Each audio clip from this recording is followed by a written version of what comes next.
Hello दोस्तों, मैं AK Singh अपने YouTube चैनल थाना एक्स पर आप सबका स्वागत करता हूं। दोस्तों, आज मैं जो टॉपिक लेकर के आया हूं उसका नाम है दल बदल विरोधी अधिनियम। दरअसल इस मुद्दे पर, इस टॉपिक पर वीडियो बनाने का उद्देश्य ये है कि अभी आपको जानकारी होगी कि 14 नवंबर 2025 को हाल ही में बिहार विधानसभा का गठन हुआ है। नई सरकार के गठित होने का रास्ता क्लियर साफ हो गया है। जो 14 नवंबर को जो रिजल्ट आया बिहार विधानसभा चुनाव के, उसमें NDA को तो बम्पर सीटें मिली, लेकिन जो विपक्षी पार्टी थी महागठबंधन, उसमें एक ही दल है जिसको सबसे ज़्यादा सीट मिली है और वो है RJD, और उसको सीट मिली है 25।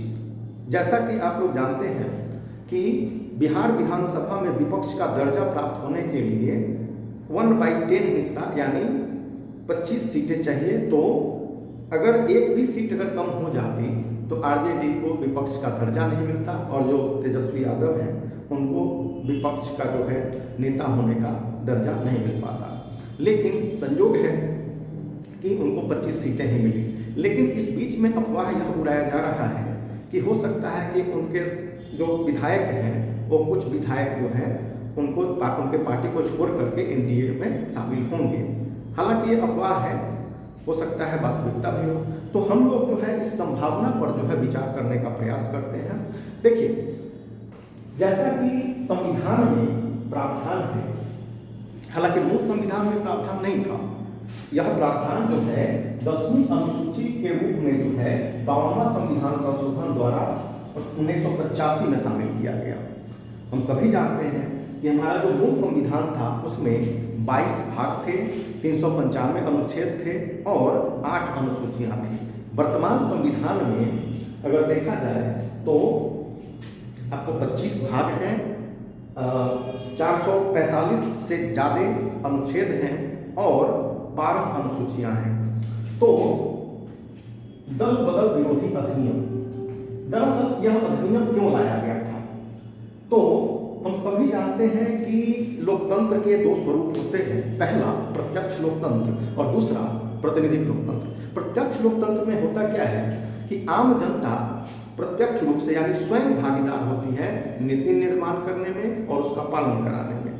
लेकिन भारत जैसे विशाल जनसंख्या और विशाल क्षेत्रफल वाले देश में प्रत्यक्ष लोकतंत्र संभव नहीं था। यह जो है कुछ यूरोपीय देशों में संभव हो सकता है जहां के क्षेत्रफल भी कम है और जनसंख्या भी कम है। भारत जैसे विशाल देश में और विशाल जनसंख्या वाले देश में प्रतिनिधिक लोकतंत्र ही संभव है। और प्रतिनिधिक लोकतंत्र की जहां तक बात करें तो आम जनता द्वारा चुना गया प्रतिनिधि वह आम जनता के हित में नीति निर्माण करता है और उसको पालन कराने का प्रयास करता है, ताकि जनता का जो है सर्वांगीण विकास हो सके, देश का सर्वांगीण विकास हो सके। हालांकि अगर मान लीजिए कि कोई दल है जिसके एजेंडा पर, जिसके सिद्धांतों पर, उसके आधार पर कोई कैंडिडेट चुनाव जीतता है और चुनाव जीतने के बाद अगर वो दूसरे दल में शामिल हो जाता है तो फिर कहीं न कहीं जनता के साथ धोखा होता है। जबकि लोकतंत्र की परिभाषा देते हुए अब्राहम लिंकन जी ने कहा था, अमेरिका के पूर्व राष्ट्रपति थे, तो उनका कहना था कि जो डेमोक्रेसी है वह by the people, for the people end of the people है। यानी जो लोकतंत्र है वह जनता के लिए और जनता के द्वारा शासन है। तो अब जनता के द्वारा शासन है, जनता के लिए शासन है और जनता का शासन है, वहाँ पर जो जनप्रतिनिधि है अगर वह एक किसी पार्टी के एजेंडा और वह उसके नीतियों पर, उसके सिद्धांतों पर चुनाव लड़ता है, जिसके उस सिद्धांत के आधार पर जनता उसको वोट देती है, और वह अगर दूसरे दल में चला जाता है तो कहीं न कहीं जनता के साथ धोखा होता है। तो इस धोखा को रोकने के लिए, दूसरी बात कि राजनीतिक स्थिरता के लिए, सरकार को स्थिर बनाए रखने के लिए दल बदल विरोधी अधिनियम को जो है लाया गया। अब इसको कब लागू किया गया? तो 1 मार्च 1985 को लागू किया गया। कैसे लाया गया?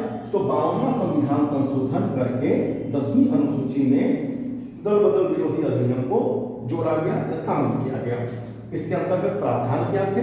तो प्रारंभ में इसके अंतर्गत प्रावधान ये थे कि यदि किसी दल का 1/3 से कम सदस्य पार्टी बदलता है तो उसकी सदस्यता उस सदन के अध्यक्ष द्वारा समाप्त कर दी जाएगी।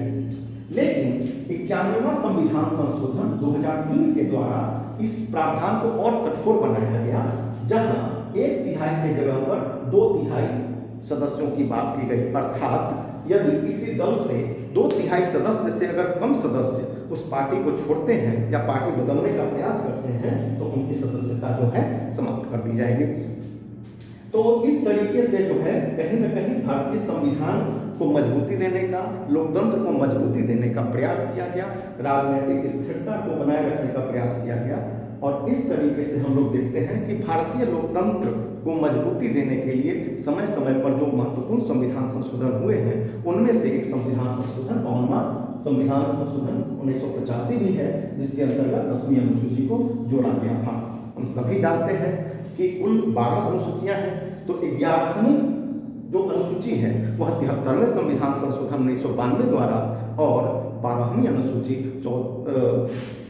74वें संविधान संशोधन 1992 द्वारा शामिल किया गया था।